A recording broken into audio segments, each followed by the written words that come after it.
I wanted to ask you, how difficult is it for indigenous Fijians to retain their culture outside of the country? Because if you think about it, the concept of Vanua, it's not just the physical land and soil, it's also the relationships, the kinships, the social structures that are built on it.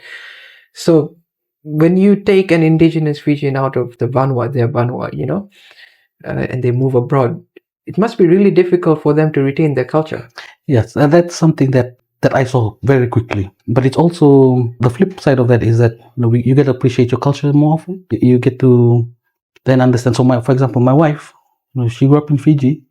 Her mother's Fijian, her dad's Hutum and Kailoma. She didn't speak Fijian growing up. When she was there, then she started to learn Fijian because that's one way she could, relate to the Fijians there. But it is difficult to maintain your culture in overseas, in the diaspora, and also in Suba as well.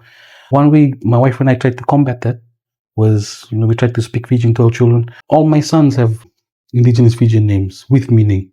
So my oldest Tuikoro, his name is, the Tuikoro there is a name that from my village, my island, and I wanted him to have that name so that he could understand where he's from.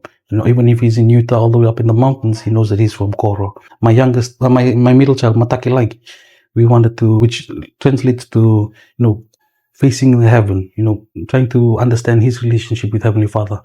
And the youngest is Watundi, and that was something that I got from the scriptures, the Fijian scriptures about Heavenly Father's steadfastness. His relationship with us is like a firm rock, which is what they translates to.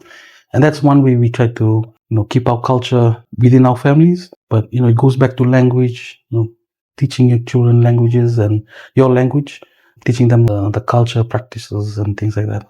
It is difficult. I don't blame them.